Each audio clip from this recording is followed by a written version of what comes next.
மாபெரும் திறந்த இணையவழி பாடநெறி கற்றல் மூலம் இணைந்திருக்கும் மாணவர்கள் அனைவருக்கும் வணக்கம். நிலையான வளர்ச்சியின் முன்னோக்குகள் பற்றிய பாடத்திட்டத்தின் 4வது வகுப்பிற்கு உங்களை வரவேற்கின்றேன். இந்த கிளாஸில் சுற்றுச்சூழல் நிலைத்தன்மை பற்றி பார்க்க போகிறோம். இது 2வது சாப்டர். முதல் சாப்டரில் நம்ம இன்ட்ரோடக்ஷன் பார்த்தோம். இப்போ 2வது சாப்டர் என்விரான்மெண்ட் சஸ்டைனபிலிட்டி பற்றி. அதில் காலநிலை மாற்றம், கிளைமேட் சேஞ்ச் முதல் டாபிக் அந்த 2வது சாப்டரில் முதல் டாபிக்கு கிளைமேட் சேஞ்ச். அதை பற்றி தான் இன்றைக்கி கிளாஸில் பார்க்க போகிறோம். ஸோ காலநிலை மாற்றம்னா என்ன, சுற்றுச்சூழல் நிலைத்தன்மை என்பது, முதல்ல என்விரான்மெண்ட் சஸ்டைனபிலிட்டி, சுற்றுச்சூழல் நிலைத்தன்மைனா என்னங்கிறத ஒரு டெஃபினிஷன் பார்த்துட்டு அதுக்கு பிறகு காலநிலை மாற்றத்தை பற்றி நம்ம அந்த கிளாஸில் பார்க்குறோம்.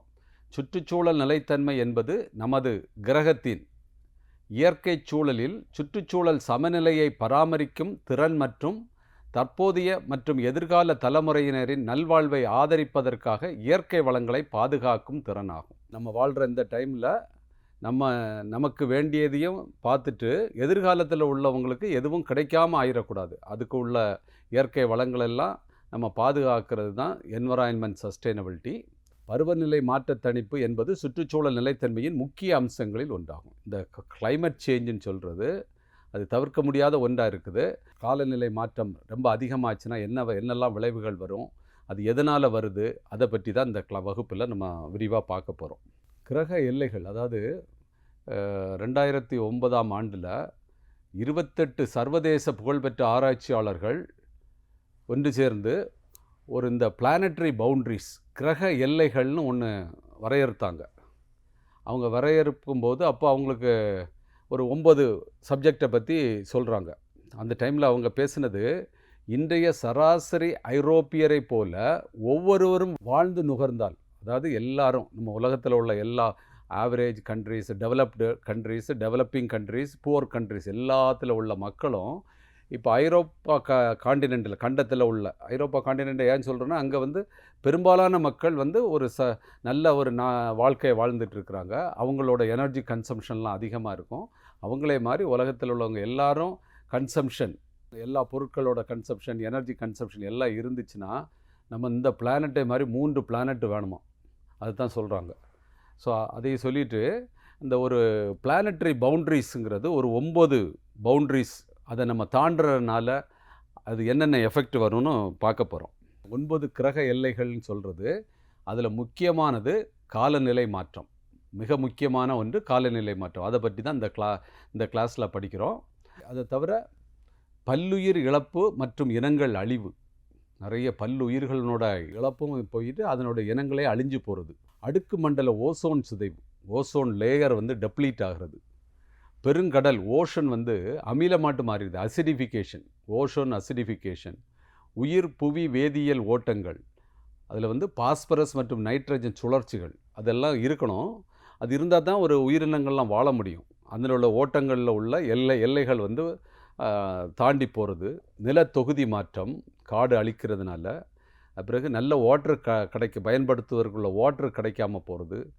ஏரோசோல், வளிமண்டலத்தில் இந்த ஆகாயத்தில் உள்ள ஏரோசோல் ஏற்றுதல், ஏரோசோல் காலநிலை மாற்றும் உயிரினங்களை பாதிக்கும் வளிமண்டலத்தில் உள்ள நுண்ணிய துகள்கள், அதாவது நுண்ணிய துகள்கள் நம்ம உயிரினங்களையே பாதிக்கிறது மாதிரி ஒரு ஏரோசோல் அட்மாஸ்பியரில் வருது. புதுமையான நிறுவனங்களின் அறிமுகம், வேறு புது என்ஐடிஸ்லாம் வரும். அதை எல்லாத்தையும் சேர்த்து 9வது எல்லைகள்னு போட்டிருக்காங்க. இதில் ரொம்ப இம்பார்ட்டன்ட் எல்லைகள்னு சொல்கிறது எதுனா இந்த கிளைமேட் சேஞ்சும் பயோடைவர்சிட்டி, பல்லுயிர் இழப்பு பற்றி உள்ளது. ஸோ அதை பற்றி தான் இந்த வகுப்பில் நம்ம பார்க்க போகிறோம். காலநிலை மாற்றம் என்பது வெப்பநிலை, மழைப்பொழிவு மற்றும் வானிலை முறைகளில் நீண்டகால மாற்றங்களை குறிக்கிறது. இந்த வானிலையில் நம்ம ஒரு வருஷத்துக்கு பார்த்தோம்னா ஒவ்வொரு வருஷமும் ஒரு ஆனி ஆடி மாதம் சில இடங்களில் நல்ல காற்று அடிக்கிறது. அதுக்கு பிறகு ஒவ்வொரு இடத்துலையும் பூமியில் ஒவ்வொரு இடத்துலையும் ஒவ்வொரு மாதிரி பருவநிலைகள்லாம் இருக்கும். அது ஆனால் எல்லா வருஷமும் ஒரே மாதிரி இருக்கும். ஆனால் மொத்தமாட்டு அப்படியே ஒரு சேஞ்சு வந்துக்கிட்டே இருக்குது. சில இடங்கள்லாம் ரொம்ப ஓவராட்டு வெப்பமாட்டு மாறிக்கிட்டே இருக்கிறது. அதே மாதிரி ஒரு நீண்டகால மாற்றங்களை குறிக்கிறது தான் கிளைமேட் சேஞ்சுங்கிறது. இயற்கை காலநிலை மாற்றம் சூரியனின் செயல்பாட்டில் ஏற்படும் மாற்றங்கள் அல்லது பெரிய எரிமலை வெடிப்புகள் மற்றும் பூமியின் சுற்றுப்பாதை மாறுபாடுகள் காரணமாக ஏற்படுகிறது. பெரிய எரிமலையெல்லாம் வெடிச்சுன்னா என்ன, அதுலேருந்து ஹீட்டு ஏகப்பட்டது வெளியில் வரும். பூமியின் சுற்றுப்பாதையில் கொஞ்சம் ஏதாவது ஒரு சின்ன சேஞ்சு வந்துச்சுனாலும் அது ஒரு பெரிய மாற்றத்தை ஏற்படுத்தும். பனி யுகங்களிலிருந்து முழு புவியியல் காலகட்டங்களிலும் இது மெதுவாக நடந்து வருகிறது. அதாவது ஐஸ் ஏஜ்னு சொல்லுவாங்க. அந்த ஐஸ் ஏஜிலேருந்து இப்போ வரைக்கும் உள்ளது ஒரு சேஞ்சு நடந்துக்கிட்டே இருக்குது. இந்த காலகட்டத்தில் ஒரு சின்ன சேஞ்சு, ஒரு மெதுவாக ஒரு சேஞ்சு நடந்துக்கிட்டே இருந்தது. ஆனால் அந்த சேஞ்சு இப்போ இந்த ஒரு இண்டஸ்ட்ரியல் ரெவல்யூஷன் நடந்த இந்த 250 வருஷங்கள் 1750லேருந்து அதிகமான ஒரு வேகத்தில் ஒரு சேஞ்சு நடக்கிறது. அதை பற்றி தான் நம்ம இப்போ பார்க்க போகிறோம். இது நேச்சுரலாக நடக்கிறது. இயற்கை காலநிலை மாற்றம்.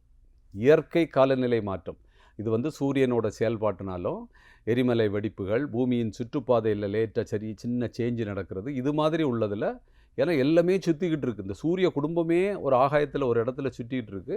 அது சுற்றுப்பாதையில் ஏதாவது சின்ன வேறு இடத்துல போகிறதுனால உள்ள சேஞ்சுகள்லாம் அது ஸ்லோவாக ஒரு சேஞ்சை கொண்டு வரும். இது இயற்கை காலநிலை மாற்றம். மானுடவியல் அல்லது மனிதனால் தூண்டப்பட்ட காலநிலை மாற்றம் இதுதான் இப்போ அக்ரெசிவாக நடக்குது. இது ஷார்ட் பீரியடில் பெரிய சேஞ்சஸை கொண்டு வருது. அது எதனாலனா நிலக்கரி, எண்ணெய் மற்றும் வாயு போன்ற புதைபொடிவை பூமியில் ரொம்ப நாளாக சேர்ந்து வைத்த அந்த நிலக்கரி எண்ணெயெல்லாம் நம்ம எரிக்கிறதுனாலையும் காடுகளை அழிக்கிறதுனாலையும் நிறைய காடுகள்லாம் வளர்ந்ததை நம்ம உபயோகத்துக்காக காடுகளை அழிக்கிறதுனாலையும் தொழில்துறை உமிழ்வுகள், அதாவது இண்டஸ்ட்ரீஸ் நிறைய இருக்கிற அதில் உள்ள எமிஷன்ஸ் உமிழ்வுகள்லாம் நிறைய வர்றதுனாலையும் இதெல்லாமே இந்த காரணங்களால் செயற்கை காலநிலை மாற்றம் வருது. 1800 இப்போ 225 வருஷம் தாண்டி இருக்குது. 800களிலிருந்து தொழில் புரட்சிக்கு பிறகு, அந்த டைமுக்கு பிறகு தான் தொழில் புரட்சி நடந்தது. மனித நடவடிக்கைகள் காலநிலை மாற்றத்தின் முக்கிய உந்துதலாக உள்ளன. இந்த காலநிலை மாற்றத்தில் கிளைமேட் சேஞ்சில் ஒரே ஒரு இம்பார்ட்டன்ட் அம்சம் என்னன்னு சொல்லியாச்சு நினைக்க, புவி வெப்பமடைதல். அதாவது குளோபல் வார்மிங்னு சொல்லுவாங்க. குளோபல் வார்மிங் இந்த காலநிலை மாற்றத்தில் உள்ள ஒரு அம்சம். நிறைய காலநிலை மாற்றத்தினால நிறைய வருது. அதில் ஒரு முக்கியமான அம்சம் என்னதுன்னு பார்த்தோம்னா குளோபல் வார்மிங், புவி வெப்பமடைதல். புவி வெப்பமடைதல் என்பது பூமியின் சராசரி வெப்பநிலை அதிகரிப்பதை குறிக்கிறது. ஒவ்வொரு வருஷத்துலேயும் ஒரு சேஞ்சு நடந்துக்கிட்டே இருக்குது. இது ஐஸ் ஏஜாக இருந்துக்கிட்டு இப்போ ஒரு வாமான ஒரு பூமியாட்டு நம்ம இருக்கிறது. ஆனால் இப்போதைக்கு பார்த்தோம்னா அந்த சேஞ்சில் ஃபாஸ்ட்டாக இருக்கிறது. அதே நேரத்தில் காலநிலை மாற்றப்பட்ட மழை வடிவங்கள் மற்றும் தீவிர வானிலை போன்ற பரந்த விளைவுகளை உள்ளடக்கியது. இது நிறைய கிளைமேட் சேஞ்சுன்னு சொல்கிறது, நிறைய காலநிலை மாற்றங்கள், மழை பெய்கிறது, வானிலையில் சேஞ்சு, இது எல்லாத்தையும் சேர்ந்தது தான் கிளைமேட் சேஞ்ச். புவி வெப்பமடைதல் என்பது காலநிலை மாற்றத்தின் அம்சங்களில் ஒன்றாகும். அதான் நான் முதல்லயே சொன்னேன். இந்த காலநிலை மாற்றத்திற்கு முக்கியமான காரணம் எதுன்னு பார்த்தோம்னா க்ரீன் ஹவுஸ் எஃபெக்ட்னு சொல்லுவாங்க. அது எல்லாருக்கும் நீங்கள் கேள்விப்பட்டிருப்பீங்க. க்ரீன் ஹவுஸ் எஃபெக்ட் நினைக்க இப்போ அதை ஏன் க்ரீன் ஹவுஸ்ன்னு சொல்லுவாங்கன்னா, சில இந்த நாடுகளில் குளிர் பிரதேசங்களில் செடிகளை வளர்க்குறதுக்கு ஒரு எனர்ஜி தேவைப்படும். அதுக்கு வேண்டி அவங்க க்ரீன் ஹவுஸ்னு ஒரு கிளாஸ் கவரில் உள்ள ஒரு கிளாஸ் கவர் மாதிரி வச்சுட்டு அதுக்கு உள்ளுக்கு பிளான்ட்ஸை வளர்க்குறப்ப மேலேருந்து எனர்ஜி உள்ளுக்கு வந்துட்டு அது திருப்பி வெளியில் போகாது. அப்போது உள்ளுக்கு கொஞ்சம் அப்படியே வார்மாக இருக்கும். அதனால செடிகளை வளர்க்க முடியும். அதை க்ரீன் ஹவுஸ்ன்னு சொல்லுவாங்க. அந்த எஃபெக்ட் இப்போ பூமியிலையும் வந்துடுது. ஆட்டோமேட்டிக்காக நேச்சுரலாட்டு வந்துடுது க்ரீன் ஹவுஸ். அந்த மாதிரி எஃபெக்ட் பூமியில் பூமி வெப்பமாயிட்டு இருக்கு. பூமியின் வளிமண்டலத்தில் உள்ள சில வாயுக்கள் ஒரு க்ரீன் ஹவுஸில் உள்ள கண்ணாடியை போல செயல்படுகின்றன. அந்த க்ரீன் ஹவுஸில் ஒரு கண்ணாடியை வச்சு அதை உள்ளுக்கு ஹீட் பண்ணி அங்கே செடிகளை வளர்க்குறதுக்காக பண்ணுவாங்க. அதே மாதிரி வளிமண்டலத்தில் உள்ள வாயுக்கள் அந்த கண்ணாடி போல செயல்படுகிறது. சூரியனின் வெப்பத்தை உள்ளுக்கு கொண்டு வந்துடும். அதுக்கு பிறகு அதை திருப்பி வெளியில் விடாமல் பார்த்துக்குது. வெப்பத்தை சிக்க வைத்து மீண்டும் விண்வெளிக்கு செல்வதை தடுத்து புவி வெப்பமடைதலை ஏற்படுத்துகின்றன. அப்போ உங்களுக்கு க்ரீன் ஹவுஸ் எஃபெக்ட்னா என்னன்னு தெரியும். அந்த கிளைமேட் சேஞ்சில் ஒரு முக்கியமான அம்சம் வந்து புவி வெப்பமடைதல். அந்த புவி வெப்பமடைதலுக்கு காரணம் வந்து green house effect, green house விளைவு. அது புரிஞ்சிருக்கும்னு நினைக்கிறேன். பல க்ரீன் ஹவுஸ் வாயுக்கள் இயற்கையாகவே நிகழ்கின்றன. இந்த க்ரீன் ஹவுஸ் எமிஷன் வந்து இயற்கையாட்டே சிலது நடக்கும். ஆனால் மனித நடவடிக்கைகள் வளிமண்டலத்தில் அவற்றில் சிலவற்றின் செறிவுகளை ரொம்ப ஃபாஸ்ட்டாக நடத்துது. அது நேச்சுரலாக நடக்கிறது, அது ஒரு பேலன்ஸ் ஆகிட்டே இருக்கும். ஆனால் திடீர்னு ஏதாவது ஒன்று அதிகமாட்டு மனிதனோட செயல்கள்னால அது அதிகமாட்டு போகிறத வந்து அது நேச்சுரலாட்டு அது சரி பண்ண முடியாது. எர்த்துனால அதை சரி பண்ண முடியாது. அது குறிப்பாக நம்ம இப்போ நிறைய பெட்ரோலியம், கோல் கேஸஸ் எல்லாம் பேர்ன் பண்ணுறதுனால கார்பன் டை ஆக்சைடு கேஸ் வருது. மீத்தேன் கேஸ் வந்து இந்த வேஸ்ட் பொருட்கள்லேருந்து மீத்தேன் கேஸ் வருது. நைட்ரஸ் ஆக்சைடுன்னு நிறைய இண்டஸ்ட்ரியல் பொல்யூஷன்லேருந்து வருது. ஈவன் இந்த இன்ஜின் பொல்யூஷனில் கூட கொஞ்சமாக நைட்ரஸ் ஆக்சைடெலாம் இருக்குது. ஃப்ளோரினேட்டட் கேஸஸ், இந்த ரெஃப்ரிஜரண்டெல்லாம் யூஸ் பண்ணுறதெல்லாம் சிஎஃப்சி கேஸஸ், அந்த மெட்டீரியல்ஸ் அதிலிருந்துட்டு உள்ள கேஸஸ் வந்து ஃப்ளோரினேட்டட் கேஸஸ். ஸோ இந்த மனித நடவடிக்கைகளால் உற்பத்தி செய்யப்படும் கார்பன் டை ஆக்சைடு புவி வெப்பமடைதலுக்கு மிகப்பெரிய பங்களிப்பாகும். இந்த குளோபல் வார்மிங்க்கு இந்த கேஸஸ் தான் ரொம்ப பெரிய ரீசனாட்டு இருக்குது. 2020 வாக்கில் வளிமண்டலத்தில் அதன் செறிவு தொழில்துறைக்கு முந்தைய நிலையை விட 48% அதிகம் உயர்ந்தது. அதாவது 1750லேருந்து 2020க்குள்ளே பார்த்தாச்சுன்னா அப்போ இருந்ததை விட 48% வெப்பமடைதல் ஆகிருக்கு. 48% இன்க்ரீஸ் ஆகிருக்கு இந்த 250 வருஷத்தில். எத்தனையோ வருஷத்தில் நடந்ததை இந்த ஒரு 250 வருஷத்தில் 48% இன்க்ரீஸ் ஆகிருக்கு. பசுமை இல்ல வாயுக்கள்லாம் என்ன, இதெல்லாம் நம்ம 4 கேஸஸ் சொன்னோம். அந்த 4 கேஸஸை பற்றி இதில் பார்க்க போகிறோம். பசுமை இல்ல வாயுக்கள், அதாவது க்ரீன் ஹவுஸ், இல்லம்னா வீடு, பசுமை க்ரீன் ஹவுஸ், அதனால் தமிழில் வந்து என்ன சொல்கிறோம், பசுமை இல்ல வாயுக்கள். மீத்தேன், அதில் மீத்தேன் வந்து கார்பன் டை ஆக்சைடு தான் இம்பார்ட்டன்ட் கேஸு. ஆனால் மற்றதும் இதை விட வல்னரபுளாக இருக்கும். ஆனால் அதுக்கு சில வேளைகளில் அது ரொம்ப நாள் இருக்க முடியாது. அதான் மீத்தேன் கார்பன் டை ஆக்சைடை விட மிகவும் சக்தி வாய்ந்த க்ரீன் ஹவுஸ் கேஸ் தான். ஆனால் வளிமண்டலத்தில் வந்து அதனோட லைஃப் ஸ்பேன் வந்து குறைவாக தான் இருக்கும். கொஞ்ச நாள் தான் அது இருக்கும். கார்பன் டை ஆக்சைடு மாதிரி ரொம்ப நாள் இருக்காது. ஆனால் அது மோஸ்ட் வல்னரபிள். அதை விட மீத்தேனை விட கார்பன் டை ஆக்சைடை விட ஒரு பல மடங்கு அதனுடைய வீரியம் அதிகமாக இருக்கும். கார்பன் டை ஆக்சைடை போலவே நைட்ரஸ் ஆக்சைடும் நீண்டகால க்ரீன் ஹவுஸ் வாயுவாகும். இந்த நைட்ரஸ் ஆக்சைடு வந்து கார்பன் டை ஆக்சைடை போலவே நீண்டகால ஆயுள் காலம் உள்ளது. பல தசாப்தங்கள், அதாவது 10 வருஷத்தை ஒரு தசாப்தம்னு சொல்லுவோம். பல தசாப்தங்கள் முதல் நூற்றாண்டுகள் வரை வளிமண்டலத்தில் குவிகிறது. அது அப்படியே அதனுடைய இருந்துக்கிட்டே இருக்கும். இது நைட்ரஸ் ஆக்சைடும் கார்பன் டை ஆக்சைடை போலவே. கரி போன்ற ஏரோசோல்கள் உள்ளிட்ட க்ரீன் ஹவுஸ் அல்லாத வாயு மாசுபடுத்திகள் வெவ்வேறு வெப்பமயமாதல் அல்லது குளிரூட்டும் விளைவுகளை கொண்டுள்ளன. இதை தவிர சில பார்ட்டிகிள்ஸ்லாம், வாயு மாசுபடுத்திகள், சில பார்ட்டிகுலேட் மேட்டர்ஸ்னு சொல்லுவோம், இது கூட வாயு மண்டலத்தில் அப்படியே நின்று, ஏன்னா இண்டஸ்ட்ரியலில் சில எரிக்கிறப்ப சில பார்ட்டிகுலேட் மேட்டர்ஸ் கூட மேலே போய் தங்கிடுது. இது வந்து ஹீட்டிங் அண்ட் கூலிங் எஃபெக்ட் ரெண்டையுமே கொண்டு வருது. மேலும் அவை மோசமான காற்றின் தரம் மற்றும் பிற சிக்கல்களுடன் தொடர்பு. இதனால் வாயுமண்டலம் வந்து க்ளீனாக இருக்கிறதனோட குவாலிட்டியும் நிறைய குறைஞ்சி போகுது. உமிழ்வு அதிகரிப்பதற்கான காரணங்கள் இது எதனால் ஏற்படுது? நிறைய இண்டஸ்ட்ரியலைசேஷன் வரதுனால தான். நிலக்கரி, எண்ணெய் மற்றும் வாயுவை எரிப்பதால் கார்பன் டை ஆக்சைடு மற்றும் நைட்ரஸ் ஆக்சைடு உருவாகிறது. எல்லாருக்கும் இது தெரிஞ்சது தான். காடுகளை வெட்டுதல், காடுகள் வந்து காடுகள் நிறைய இருக்கிறப்ப அது ஒரு இந்த அண்ணா யூனிவர்சிட்டிக்கு ஆப்போசிட்டில் ராஜ்பவன், அங்கே ஒரு பெரிய காடு மாதிரி மரங்கள்லாம் இருந்தது. நான் அந்த காலேஜில் படிக்கிறப்ப இங்கு ஒரு ஆக்சிஜன் தொழிற்சாலை சத்தமின்றி இயங்கி கொண்டிருக்கிறதுன்னு எழுதி வச்சுருப்பாங்க. எனக்கு நான் அந்த சமயத்தில் முதல்லலாம் பார்க்கும்போது புரியல, அது என்னது இங்கே ஒரு ஆக்சிஜன் தொழிற்சாலை தான் நிஜமாட்டே இருக்குதான்னு நினச்சிக்கிட்டேன். அதுக்கு பிறகு ஒரு 4-5 தடவை அதை பார்க்கும்போது தான் அப்படி ஒரு இண்டஸ்ட்ரி இங்கே இல்லையே என்னன்னு பார்த்தாச்சுன்னா, அந்த ஃபாரஸ்ட்டுகள்லாம் கார்பன் டை ஆக்சைடை எடுத்துட்டு ஆக்சிஜனை தருது. அதனால அது ஆக்சிஜன் தொழிற்சாலைன்னு போட்டிருப்பாங்க. எங்கள் அண்ணா இந்த பல்கலைக்கழகத்துக்கு ஜஸ்ட்டு மின்னுக்கு ஒரு ராஜ்பவன், அங்கே ஒரு பெரிய ஃபாரஸ்ட்டு, அந்த ஐஐடி அந்த எல்லாமே சேர்ந்தது. அப்போ முன்னாடி ஒரு பெரிய போர்டு அங்கே எழுதி வச்சுருந்தது. அப்போ ஒரு ஆக்சிஜன் தொழிற்சாலையை அழிக்கிறது மாதிரி, நம்ம காடுகளை வெட்டுறதுன்னா என்ன, ஒரு ஆக்சிஜனை உருவாக்குற இண்டஸ்ட்ரியை கில் பண்ணுறது மாதிரி. ஸோ அந்த காடு அழிப்பெல்லாம் பண்ணக்கூடாது. மரங்கள் வளிமண்டலத்திலிருந்து கார்பன் டை ஆக்சைடை உறிஞ்சுவதன் மூலம் காலநிலையை ஒழுங்குபடுத்த உதவுகின்றன. அது அப்படியே அப்சார்ப் பண்ணுது, கார்பன் செக்வஸ்ட்ரேஷன் சொல்லுவாங்க. அது கார்பனை அப்படியே கார்பன் டை ஆக்சைடை உறிஞ்சுது. அவை வெட்டப்படும் போது மரங்களில் சேமிக்கப்பட்ட கார்பன் வளிமண்டலத்தில் வெளியிடப்பட்டு க்ரீன் ஹவுஸ் விளைவை ஏற்படுத்துகின்றன. அதை வெட்டி அப்புறம் நீங்கள் பேர்ன் பண்ணுவீங்க, அங்கே கார்பன் டை ஆக்சைடு போய் அது க்ரீன் ஹவுஸ் கேஸ் எஃபெக்ட் தான் நிறைய வருது. கால்நடை வளர்ப்பை அதிகரித்தல். பசுக்கள் மற்றும் செம்மறியாடுகள் தங்கள் உணவை ஜீரணிக்கும் போது அதிக அளவு மீத்தேனை உற்பத்தி செய்கின்றன.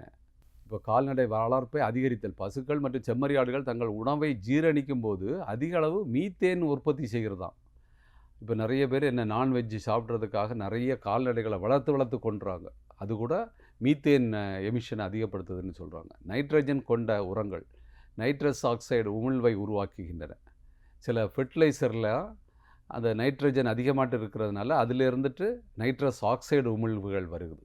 இந்த வாயுக்களை பயன்படுத்தும் உபகரணங்கள் மற்றும் தயாரிப்புகளிலிருந்து ஃப்ளூரினேட்டட் கேஸஸ் அதிலிருந்து வருது. இத்தகைய உமிழ்வுகள் மிகவும் வலுவான வெப்பமயமாதல் விளைவை கொண்டுள்ளன. கார்பன் டை ஆக்சைடை விட 23,000 மடங்கு அதிக வல்னரபிலிட்டி இருக்கும். இதில் அந்த ஃப்ளூரினேட்டட் கேஸஸில் கார்பன் டை ஆக்சைடை விட தௌசண்ட்ஸ் ஆஃப் டைம்ஸ் எஃபெக்ட் அதிகமாட்டு இருக்குது. அப்போ இந்த carbon dioxide, methane, nitrous oxide, fluorinated gases இது எல்லாமே இந்த க்ரீன் ஹவுஸ் எஃபெக்ட் அதிகமாக்குது. க்ரீன் ஹவுஸ் எஃபெக்ட் அதிகமாச்சுன்னா புவி வெப்பமயமாகும். இந்த புவி வெப்பமயமாதல் ஒரு கிளைமேட் சேஞ்சினோட ஒன் ஆஃப் தி இம்பார்ட்டன்ட் அம்சம். இப்போ இதை தான் இது வரைக்கும் நம்ம பார்த்தோம். அந்த புவி வெப்பமயமாதல் எப்படி ஆகுதுங்கிறதையும் பார்த்தோம். அதனோட ரீசன்ஸ் எல்லாத்தையும் பார்த்துக்கிட்டேங்க. இந்த புவியின் ஆற்றல் சமநிலை இயற்கையாட்டே அதுக்கு சமநிலை பண்ண தெரியும். புவியின் ஆற்றல் சமநிலை பூமி அமைப்பிற்குள் ஆற்றல் ஓட்டத்தை விவரிக்கிறது. அதாவது ஒரு எனர்ஜி பேலன்ஸ். நம்ம மனுஷன் வாழ்ந்துக்கிட்டு இருக்கிறோம். நமக்கு தேவையான எனர்ஜிக்கு தக்கன ஃபுட்டை கொடுப்போம். நம்ம ஃபுட்டு அதிகமாக கொடுத்தாச்சுன்னா பல்கியாட்டு போயிடுவோம். குறைவாட்டு கொடுத்தாலும் நம்ம எல்லா வேலையும் செய்ய முடியாது. ஸோ அதே மாதிரி பூமி அது பாட்டுக்கு அது சமநிலையில் இருக்கணும்னா அங்கே ஒரு எனர்ஜி பேலன்ஸ் இருக்கணும். முதன்மையாக உள்வரும் சூரிய ஆற்றல். இந்த பூமி இந்த சூரியனோட ஒரு அங்கம் தான். சூரிய குடும்பத்தில் உள்ள ஒரு கோள் தான் பூமி. ஸோ அதுக்கு எனர்ஜி எங்கேருந்து வருது? சூரியன்டேருந்து தான் வருது. ஸோ சூரியன்டேருந்து வர்ற எனர்ஜியும் திருப்பி போகிற எனர்ஜியும் ஒரே மாதிரி இருந்தால் தான் அது பேலன்ஸ்டாக இருக்க முடியும். முதன்மையாக உள்வரும் சூரிய ஆற்றல் மற்றும் வெளிச்செல்லும் வெப்ப ஆற்றலுக்கு இடையிலான சமநிலையில் கவனம் செலுத்துகிறது. இந்த சமநிலை கிரகத்தின் வெப்பநிலையை தீர்மானிக்கிறது. மற்றும் இந்த சமநிலை இல்லைன்னா என்னாகும்? காலநிலை மாற்றங்கள், கிளைமேட் சேஞ்சு நிறைய அதிகமாகிடும். ஸோ அப்போ ஒரு எனர்ஜி பேலன்ஸு தேவை. எனர்ஜி பேலன்ஸு, அந்த எனர்ஜி பட்ஜெட். நம்ம ஒரு சில ஆர்கனைசேஷன்ஸ்லாம் ஃபினான்ஷியல் பேலன்ஸ் பண்ணுவாங்க. ஒரு சமூகம் சார்ந்த ஒரு ஆர்கனைசேஷனாக இருந்தால் அங்கே பணம் எக்ஸ்ட்ராவானாலும் ப்ராப்ளம் ஆயிடும், பணம் குறைஞ்சாலும் ப்ராப்ளம் ஆகிடும். பணம் எக்ஸ்ட்ரா ஆனாலும் அதனால் ஒரு வருமானத்துக்கு செலவுக்கு ஏற்ற வருமானம் தான் இருக்கணும்னு நினைப்பாங்க. அதே மாதிரி தான் இங்கே பூமி சமநிலையில் இருக்கணும்னு நினைக்க சோலார்லேருந்து வர எனர்ஜி வர்றதும் வெளியில் போகிறதும் ஒரு சமநிலையில் இருந்தால் தான் எர்த்து பேலன்ஸ்டாக இருக்கும். ஆற்றல் சமநிலையின்மை. புவித்தொகுதி உள்வரும் மற்றும் வெளிச்செல்லும் ஆற்றலுக்கிடையான சமநிலையை பராமரிக்க முயற்சிக்கிறது. பூமி அதை சமமாட்டு வச்சுக்கிறதுக்கு ட்ரை பண்ணும். இருப்பினும் ஒரு நேர்மறை ஆற்றல் ஏற்றத்தாழ்வு உள்வரும் ஆற்றல் வெளிச்செல்லும் ஆற்றலை விட அதிகமாக இருப்பதால், இப்போ நம்ம அந்த ஓசோன் லேயர்லாம், இந்த லேயர் அதாவது க்ரீன் ஹவுஸ் கேஸஸ்லாம் அது ஒரு கண்ணாடி கவர் போல் இருக்கிறதுனால உள்ளே வரக்கூடிய ஹீட்டு அதிகமாகி வெளியே போகிறது குறைஞ்சி போயிடுது. அதனால தான் அந்த சமநிலை பாதிக்கப்படுது. உள்வரும் கதிர்வீச்சு சூரியன்டேருந்து உள்ளே வர கதிர்வீச்சு குறுகிய அலைநிலை, ஷார்ட் வேவ் ரேடியேஷன் சொல்லுவாங்க. அந்த ஷார்ட் வேவ் ரேடியேஷன்ஸ் எர்த்துக்குள்ளே ஈஸியாக வந்துடும். அதுக்கு பிறகு அது பூமியில் பட்ட பிறகு அது லாங் வேவ்ஸாக மாறிடும். வெளிச்செல்லும் வெப்ப கதிர்வீச்சு அது நீண்ட அலை கதிர்வீச்சாக இருக்கும். அந்த நீண்ட கதிர்வீச்சுக்கு அது வந்தது மாதிரி வெளியில் போக தெரியாது. அதனால அதே மாதிரி தான் நம்ம இப்போ ஒரு சோலார் வாட்டர் ஹீட்டர்னு ஒன்று இருக்கும், பார்த்துருப்பேங்க. வாட்டர் ஹீட்டரில் வாட்டரை உள்ளுக்கு வச்சாச்சுன்னா வாட்டர் எப்படி ஹீட் ஆகுதுன்னா அந்த கண்ணாடிக்கு உள்ளுக்கு வரும்போது அது ஷார்ட் வேவ் ரேடியேஷனாக வரும். பட்டது திருப்பி கண்ணாடிக்கு வெளியாட்டு போக முடியாது. அதனால உள்ளுக்கு அது ஹீட் ஆகி அதை தான் நம்ம சோலார் ஹீட்டிங் எஃபெக்ட்டுக்காக எடுக்கிறோம். இதே மாதிரி பூமியிலேயே நடந்துகிட்டு இருந்தால் என்ன ஆயிடும்? பூமியே வெப்பமாயிடும். ஸோ உள்வரும் கதிர்வீச்சு ஷார்ட் வேவ் ரேடியேஷன், இப்போ பூமியில் பட்டுட்டு வெளியில் போகிறது லாங் வேவ், நீண்ட அலை கதிர்வீச்சு. அந்த நீண்ட அலை கதிர்வீச்சு இங்கே ஆகாயத்தில் உள்ள எல்லாத்துலேயும் ட்ராப் ஆகிடுது. அதுதான் உறிஞ்சுதல் மற்றும் விநியோகம். உள்வரும் சூரிய கதிர்வீச்சின் கணிசமான பகுதி வளிமண்டலம் மற்றும் பூமியின் மேற்பரப்பால் உறிஞ்சப்பட்டு அவற்றை வெப்பமயமாக்குகிறது. அப்போ உங்களுக்கு அந்த குளோபல் வார்மிங் எப்படி நடக்குதுன்னு உங்களுக்கு இப்போ புரிஞ்சிருக்கும். சன்லேருந்து வரக்கூடியது ஷார்ட் வேவ் ரேடியேஷன். அது வந்து ஒரு குறுகிய அலை கதிர்வீச்சு. பூமியில் பட்டுட்டு திருப்பி ரிஃப்ளெக்ட் ஆகக்கூடியது நீண்ட அலை கதிர்வீச்சு. அந்த நீண்ட அலை கதிர்வீச்சு அந்த அட்மாஸ்பியரில் உள்ள கேஸஸ்னால அதை அப்சார்ப் பண்ணி உறிஞ்சிரும். அப்சார்ப் பண்ணி பூமியை வந்து வெப்பமயமாக்குது. இதான் நடந்துக்கிட்டு இருக்குது. சமநிலையை பாதிக்கும் வேறு காரணிகள் என்னது? அதான் இந்த க்ரீன் ஹவுஸ் வாயுக்கள் சொன்னோம். அல்ஃபிடோ எஃபெக்ட்னு ஒன்று சொல்லுவாங்க. பூமியின் மேற்பரப்பின் பிரதிபலிப்பு சூரிய ஒளி எவ்வளவு பிரதிபலிக்கிறது, எவ்வளவு ஆற்றல் உறிஞ்சப்படுகிறது என்பதை பாதிக்கிறது. ஸோ அதுக்கு பேரை வந்து அல்ஃபிடோ எஃபெக்ட்னு சொல்லுவாங்க. மேகங்கள், இந்த க்ளவுட்ஸ்னால நிறைய க்ளவுட்ஸ் ஃபார்மேஷன் இருக்கும். இந்த க்ளவுட்ஸும் ஹீட்டை, அந்த ரேடியேஷன்ஸை அப்சார்ப் பண்ணி வச்சுக்கணும். மேகங்கள் சூரிய ஒளியை பிரதிபலிக்கலாம் மற்றும் வெளிச்செல்லும் கதிர்வீச்சை சிக்க வைக்கிறது. அது வந்து மேலே இருந்துட்டு வரும்போது ஷார்ட் வேவை விட்டுரும், லாங் வேவை அதுக்கு வெளியில் தள்ள தெரியாது. அது வந்து அப்சார்ப் பண்ணி வச்சுக்கணும். இது ஆற்றல் சமநிலையை பாதிக்கிறது. நிறைய க்ளவுட்ஸ் இருக்கிற இடத்துலையும் இந்த பாதிப்பு ஏற்படும். பெருங்கடல் மற்றும் வளிமண்டல சுழற்சி. காற்று மற்றும் கடல் நீரோட்டங்கள் உலகம் முழுவதும் வெப்பத்தை மறுபகிர்வு செய்கின்றன, ஆற்றல் சமநிலையை பாதிக்கின்றன. இந்த வளிமண்டல சுழற்சினாலேயும் அதுவும் ஒரு காரணியாட்டு இருக்குது.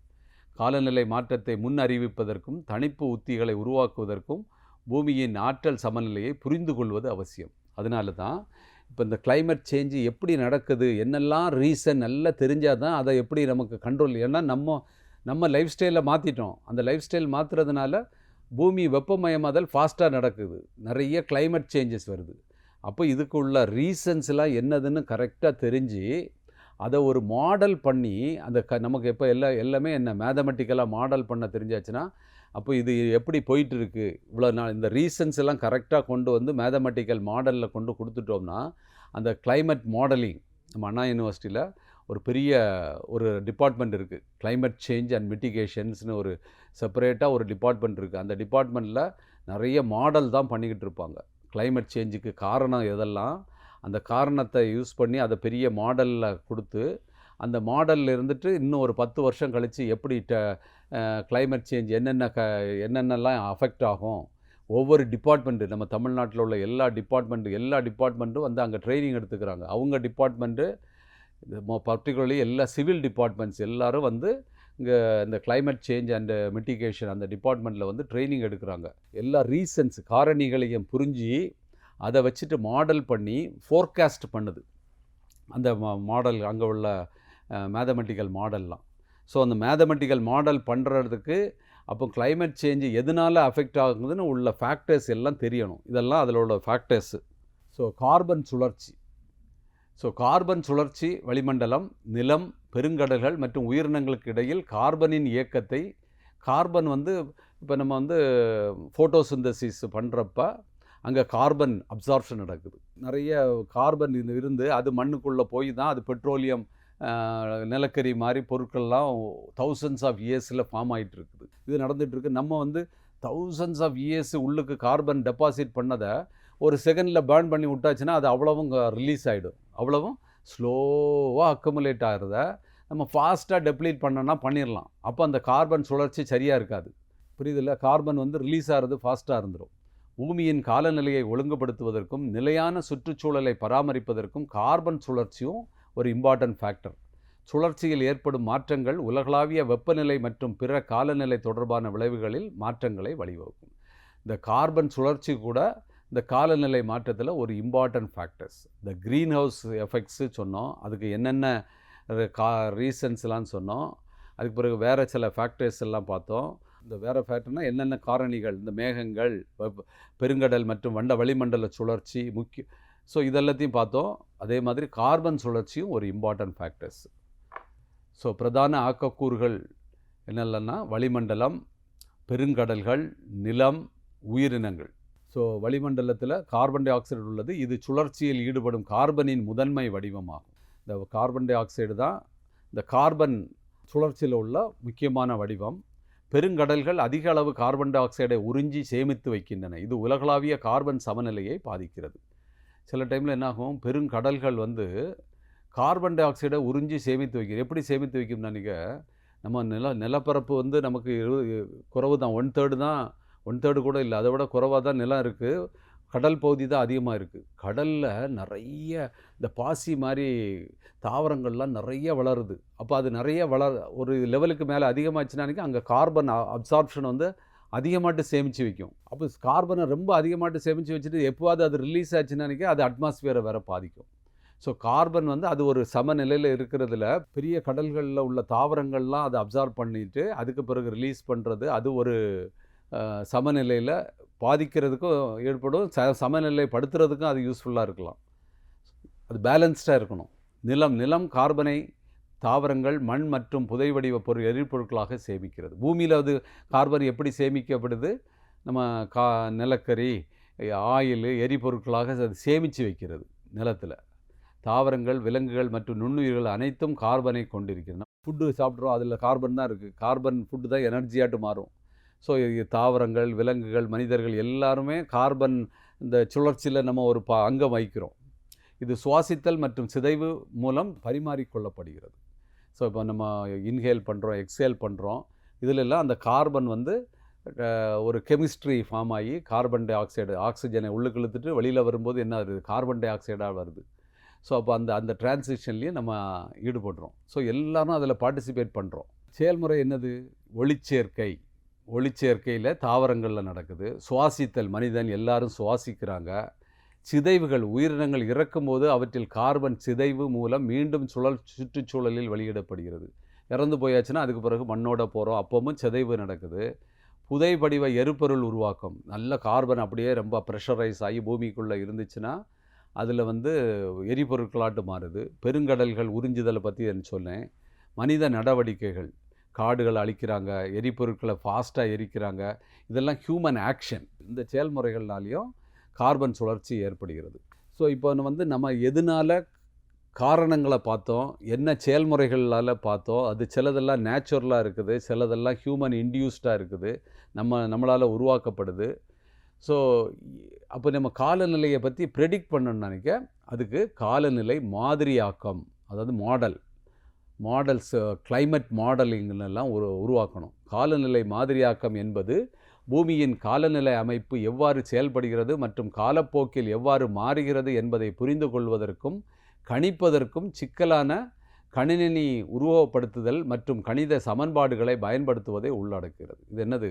நம்ம இப்போ ரீசன்ஸ்லாம் பார்த்தோம், எதெல்லாம் ஃபேக்டர்ஸ் விச் இன்ஃப்ளூயன்ஸ், அது நம்ம வந்து இந்த கிளைமேட் சேஞ்சுக்கு எதெல்லாம் காரணமாட்டு இருக்குதோ அது எல்லாத்தையும் கண்டுபிடிச்சி அது என்ன ப்ராசஸில் சேஞ்ச் ஆகுது, அது எல்லாத்தையும் மேத்தமெட்டிக்கல் மாடலாக கொண்டு வந்து மாடல் பண்ணியாச்சுன்னா நமக்கு பிறகு என்ன ஆகுங்கிறத ப்ரெடிக்ட் பண்ண முடியும். இந்த மாதிரிகள் வளிமண்டலம், பெருங்கடல்கள், நிலம் மற்றும் பனி மற்றும் அவற்றின் தொடர்புகளை, ஸோ ஒரு பனிமலை எப்படி உருகும், கடல் கொந்தளிக்கிறது, நிலத்தில் பூமி சீரழிகிறது, அதாவது நிலத்தினோட குவாலிட்டி குறைகிறது, இது எல்லாத்தையும் நம்ம வந்து மாடல் பண்ணி அது இனிமேலும் எப்படி மாறிக்கிட்டே இருக்குங்கிறது எல்லாத்தையும் ஸ்டேட் ஆஃப் ஆர்ட் லேபார்ட்டரி இங்கே அண்ணா பல்கலைக்கழகத்தில் கிளைமேட் மாடலிங்காக இருக்குது. அந்த மாடல் படி நிறைய ஃபோர்காஸ்டிங் பண்ணுறதுக்கெல்லாம் யூஸ் பண்ணுறாங்க. தமிழ்நாட்டில் மட்டும் இல்லை, வேறு ஸ்டேட்டில் இருந்து கூட இங்கே வந்து நிறைய பேர் ட்ரைனிங் எடுத்துகிட்டு அவங்க டிபார்ட்மெண்ட்டு, இப்போ சில ஃபாரஸ்ட் டிபார்ட்மெண்ட்டு, சில water department, environment department, pollution department, இவங்க எல்லோரும் இங்கே வந்து அந்த மாடல்களை பற்றி தெரிஞ்சுக்கிறாங்க. ஸோ அதனால் கிளைமேட் சேஞ்சினால் அவங்க டிபார்ட்மெண்ட் எப்படி அஃபெக்ட் ஆகும்னு தெரிஞ்சுக்கிட்டாங்கன்னா அவங்க அதற்கு முன்னேற்பாடுகள்லாம் பண்ண முடியும். அதுக்காக இதை பண்ணுறாங்க. அந்த மாடலிங் வந்து எதனால இம்பார்ட்டன்ட்னு உங்களுக்கு தெரியும். கிளைமேட் மாடலிங், காலநிலை மாதிரியாக்கம், அதை பற்றி தான் இதில் சொல்லியிருக்கிறேன். Climate model divide the planet into 3 dimensional grid and apply differential equation to each grid. அது அந்த ரைட் சைடில் ஒரு படத்தில் இங்கிலீஷில் எழுதியிருக்கு. அதாவது இது எப்படி பண்ணுவாங்கன்னா, ஒரு அந்த ஏரியாவை நிறைய 3 டைமென்ஷனல் கிரிட்டாட்டு மாற்றி அதில் வந்து எல்லா காரணங்களையும் அதில் டிஃபரன்ஷியல் ஈக்குவேஷனாட்டு மாற்றிடுவாங்க. அந்த டிஃபரன்ஷியல் ஈக்குவேஷனை வந்து டிஸ்கிரிட்டைஸ் பண்ணி சால்வ் பண்ணியாச்சுன்னா எந்தெந்த இப்போ ஒரு டெம்பரேச்சர், ப்ரெஷர் எல்லாம் எப்படி மாறுது, அது எல்லாத்தையும் கண்டுபிடிக்கலாம். இது ஒரு மேத்தமெட்டிக்கல் மாடல், அந்த சப்ஜெக்ட்டுக்குள்ளே நம்ம போகலை. ஆனால் என்னென்ன காரணங்கள்னால ஆகுதுங்கிறத பற்றி நம்ம தெரிஞ்சுக்கிறோம். ஸோ மேத்தமெட்டிக்ஸில் ஸ்ட்ராங்காக இருக்கிறவங்களாம் இந்த கிளைமேட் மாடலிங் வந்து இப்போ ரொம்ப இம்பார்ட்டண்ட்டான ஒரு ஃபேக்டராக இருக்குது. ஏன்னா எல்லாரும் அவங்கவுங்க ஏரியாவை, அவங்க லேண்டை காப்பாற்றுறதுக்காக இன்னும் 10 வருஷத்தில் நம்ம இடம் என்ன ஆகும், சில ஐலண்ட்ஸ்லாம் சப்மர்ஜ் ஆகி மூழ்கிருமா, அதெல்லாம் பார்க்குறாங்க. ஸோ அதுக்கு அந்த கிளைமேட் சேஞ்சு மாடலிங்கை பற்றி தெரிஞ்சுக்கிட்டால் மட்டும்தான் அதை போட முடியும். அதனால் கிளைமேட் மாடலிங்கிறது ஒரு இம்பார்ட்டன்ட் சப்ஜெக்ட்டு. அதனால் என்னன்னு தெரிஞ்சுக்கிட்டோம். அது மாடலை பற்றி கற்றுக்கணுன்னா இது ஒரு பெரிய ஓஷன் சப்ஜெக்ட்டு. அதை நம்ம மேத்தமெட்டிக்ஸில் ரொம்ப ஸ்ட்ராங்காக இருக்கிறவங்கெல்லாம் பண்ணுவாங்க. காலநிலை மாதிரியாக்கத்தின் கூறுகள் மற்றும் வகைகள்.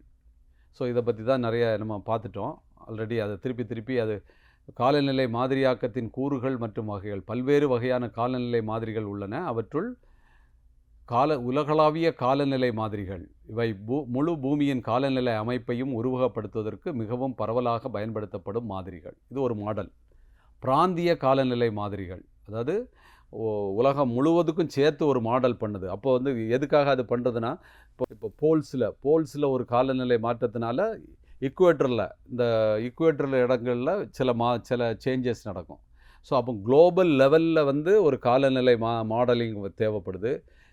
சில இடங்களில் அவங்க பிராந்தியம், அதாவது அவங்க ரீஜனல்லாட்டு காலநிலை மாடல்ஸ் இருக்கும். எளிமைப்படுத்தப்பட்ட காலநிலை மாதிரிகள். இப்போ அது பெரிய லெவலில் பண்ணணும்னா எல்லா எஃபெக்டையும் கொண்டு வரணும். ஸோ ஒரு சிம்பிளாக மாடல் பண்ணி அவங்க சின்ன லோக்கலாட்டு அங்கே டீஃபாரஸ்டேஷன் பண்ணியாச்சுன்னா என்ன ஆகுது, அவங்க சில ஏரிகளை மூடியாச்சுன்னா என்ன ஆகுது, இதே மாதிரி எல்லாம் லோக்கலாட்டு ஸ்டடி பண்ணலாம். ஸோ இதே மாதிரி கிளைமேட் மாடலிங்கில் நிறைய வகைகள் இருக்குது. புவி வெப்பமடைதல் வந்து இந்த ட்ரெண்ட் எப்படி போயிட்டுருக்குங்கிறதையும் நம்ம தெரிஞ்சுக்க முடியும் இந்த மாடல்களில் வச்சுக்கிட்டு. உலகளாவிய வெப்பநிலை ஒரு தெளிவான வெப்பமயமாதல் போக்கை வெளிப்படுத்துகிறது. 2023 பதிவில் வெப்பமான ஆண்டாக உள்ளது. 2023 இப்போ ரீசெண்டான ஒரு ஆண்டு வந்து ஒரு வெப்பமான ஆண்டாக, அதாவது இந்த நம்மளோட சூரியனோட பாதை வந்து கொஞ்சம் ஒரு வித்தியாசமாக போகிறப்ப ஒவ்வொரு 100 ஆண்டுக்கு ஒருக்க கூட சில வருஷம் மட்டும் ரொம்ப வெப்பமாட்டு இருக்கும். ஆனால் அது ஒரு சைக்கிளில் வித்தியாசமாக வரும். ஆனால் மொத்தமாட்டு சேஞ்ச் ஆகிட்டு இருக்கிறத நம்ம நோட் பண்ணிக்கிட்டு இருப்பாங்க. ஒரு சீசனல்லாட்டு ஒரு வருஷம் மட்டும் நல்ல அதிகமாட்டு இருக்கலாம். ஸோ குறிப்பிடப்பட்டத்தக்க அதிகரிப்பு உலகளாவிய சராசரி மேற்பரப்பு வெப்பநிலை 1901 முதல் ஒரு சதாப்தத்திற்கு 10 வருஷத்துக்கு ஒருக்க 0.17 டிகிரி ஃபாரன்ஹீட் என்ற விகிதத்தில் உயர்ந்துள்ளது. 0.17 டிகிரி ஃபாரன்ஹீட். துரிதப்படுத்தப்பட்ட வெப்பமயமாதல், அதாவது 2 மாடல் இருக்குது. ஒரு மாடல் படி சொல்லுது, ஒரு இதுபடி கணக்குப்படுத்துறதில் 0.17 சொல்லுது. இன்னொன்றில் 0.36 டிகிரி ஃபாரன்ஹீட். 0.36 டிகிரி ஃபாரன்ஹீட்டுங்கிறது 0.2 டிகிரி சென்டிகிரேட். ஸோ ஒரு 10 வருஷத்துக்கு ஒருக்க 0.2 டிகிரி சேஞ்ச் ஆகுதுன்னு துரிதப்படுத்தப்பட்ட வெப்பமயமாதல் கணக்கில் சொல்கிறாங்க. இதில் வந்து 0.17 அன்றைக்கி எவ்வளோ வரும், ஒரு 0.1 டிகிரி சென்டிகிரேடு தான் வரும். 0.17 என்னன்னைக்க ஒரு 0.1 டிகிரி சென்டிகிரேடு தான் வரும். ஒரு ஃபாரன்ஹீட்டு கொஞ்சம் அதிகமாக இருக்கும். 1.8 டிகிரி ஃபாரன்ஹீட்டு தான் 1 டிகிரி சென்டிகிரேட். புரியுதில்ல? 1.8 டிகிரி ஃபாரன்ஹீட்டுங்கிறது ஒரு 1 டிகிரி சென்டிகிரேடாக இருக்கும்.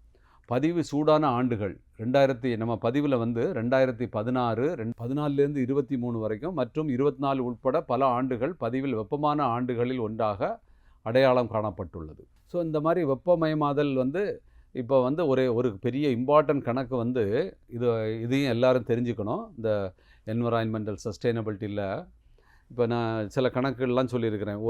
10 வருஷத்துக்கு 0.16 டிகிரி ஃபாரன்ஹீட்னு ஒரு கணக்கு சொல்கிறாங்க. 0.36 டிகிரி ஃபாரன்ஹீட்டுன்னு.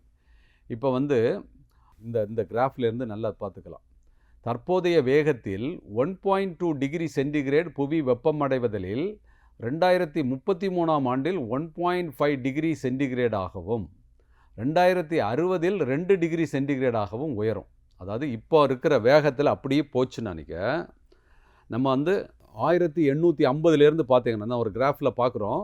1850லேருந்து பார்த்தாச்சுன்னா 2033ல் 1.5 degree சென்டிகிரேடாகவும் 2060இல் 2 degree சென்டிகிரேடும் ஒசந்துரும். இந்த மாதிரி 2 டிகிரி சென்டிகிரேடு ஒசந்தா பூமியில் என்னென்ன எஃபெக்ட் நடக்கும், 1.5 டிகிரி சென்டிகிரேடு ஒசந்தா என்னென்ன நடக்கும்னு அடுத்த கிராஃபில் காமிக்கிறேன். இந்த கிராஃபில் நீங்கள் பார்க்கலாம். அதாவது இந்த ஒரு ஆரஞ்சு அண்ட் எல்லோக்கு இடையில் ஒரு கலரில் வந்து 1 டிகிரி சென்டிகிரேடு வசந்தா என்னென்ன நடக்கும், 2 டிகிரி சென்டிகிரேடு வசந்தா என்னென்ன நடக்கும்னு ஒவ்வொரு இதுக்கும், அதாவது எக்ஸ்ட்ரீம் வெதர் வந்து 100% increase in flood risk 2033 1.5 degree centigrade இப்போ உள்ள ட்ரெண்டில் அப்படியே போயாச்சுன்னா, நம்ம பூமியில் ஒருத்தரும் ஒரு எஃபெக்ட் எடுக்காமல் அது பாட்டு இதே ஸ்பீடில் போச்சுன்னா 2033 1.5 டிகிரி சென்டிகிரேடு வசந்துடும். 2060 வந்து 2 டிகிரி சென்டிகிரேடு உயர்ந்துடும். அப்போது 2 டிகிரி உயர்ந்துச்சுன்னானிக்க என்னென்ன எஃபெக்ட்டு, 1.5 டிகிரி சென்டிகிரேடு உயர்ந்துச்சுன்னா என்னென்ன எஃபெக்ட்டுன்னு நம்ம இதில் பார்க்குறோம். Extreme weather 100% increase. இப்போ 2 டிகிரி வசந்தா 170% இன்க்ரீஸ் இன் ஃப்ளட் ரிஸ்க்கு. அது பிறகு வேறு species 6% insects, 8% plants and 4% vertebrates will be affected. அதெல்லாம் எக்ஸ்டிங்க்ட் ஆகிறதுக்கு பாசிபிலிட்டி இருக்குது. 2 டிகிரி வசந்தானிக்க 18% இன்செக்ட்ஸு, 16% பிளான்ட்ஸு, 8% வெர்டபிரேட்ஸ்லாம் அஃபெக்ட் ஆகிடும். வாட்டர் அவைலபிலிட்டி, நல்ல வாட்டர் எப்படி கிடைக்குன்னா 350 மில்லியன் அர்பன் ரெசிடென்ட்ஸ் வந்து சிவியர் ட்ராட்டுக்கு, அதாவது தண்ணி இல்லாமல் சிக்கலுக்கு உண்டாவாங்க 2100. அதே இது வந்து 2 டிகிரி வசந்துச்சுனானிக்க 410 மில்லியன் பீப்புள் அஃபெக்ட் ஆவாங்க. ஸோ இதே மாதிரி ஐஸு, ஆர்டிக் சி ஐஸ் என்ன ஆகுது, people 9% of the world population will be expose to extreme heat waves. அதாவது ஹீட் வேவ்னால 9% மக்கள் வந்து அஃபெக்ட் ஆவாங்க. எப்போ 1.5 டிகிரி சென்டிகிரேடு வசந்துச்சுன்னா. 2 டிகிரி வசந்துச்சுன்னா 28% பீப்புள் வந்து ஒவ்வொரு 20 வருஷத்துக்கு ஒருக்க அவங்க ஹீட் வேவ்னால அஃபெக்ட் ஆவாங்க. அந்த ஹீட் வேவ்னால அஃபெக்ட் ஆனால் என்ன ஆகும், நிறைய மக்கள் வந்து அதை தாங்க முடியாமல் இறந்து போயிடுவாங்க. நிறைய இடத்துல இப்போ ஒரு ஹீட் வேவ் வந்துச்சுன்னா நிறைய பேர் அந்த அவங்களோட உடம்புனால அதை தாங்க முடியாது, அது இறந்துடுறாங்க. இதே மாதிரி 28% மக்கள் வந்து அதுக்கு எக்ஸ்போஸ் ஆகுறாங்க. சீ லெவல், ஒரு கடல் மட்டம் உயர்றது. ஸோ இதில் வந்து 1.5 இருந்தனாக்க 46 மில்லியன் பீப்புள் வந்து 48 சென்டிமீட்டர் ரைஸ் ஆகி அஃபெக்ட் ஆவாங்க. 2 டிகிரி வசந்துச்சுன்னா 56 சென்டிமீட்டர் வசந்துடும் 2100. அப்போ 49 மில்லியன் பீப்புள் வந்து அஃபெக்ட் ஆவாங்க. அதனோட எஃபெக்டை பற்றி ஒரு நீட்டாக ஒரே டயக்ரத்தில் சொல்லியிருக்கிறோம்.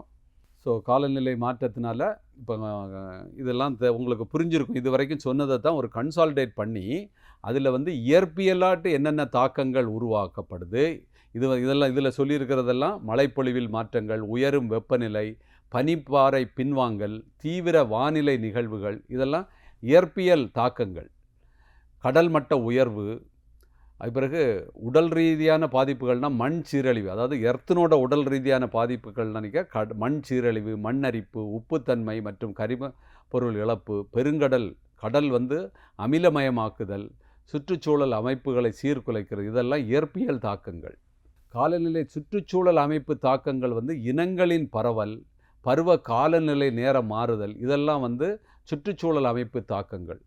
அதிகரித்த அழிவு அபாயம், நோய் வெடிப்புகள், சில திடீர்னு இப்போ கோவிட் அவுட்பிரேக்லாம் வருதில்ல, இதே மாதிரி நோய் வெடிப்புகள், சுற்றுச்சூழல் சேவைகள், இதெல்லாமே அதாவது காலநிலை மாற்றம், சுத்தமான நீர் இதெல்லாம் கிடைக்காமல் போகலாம்.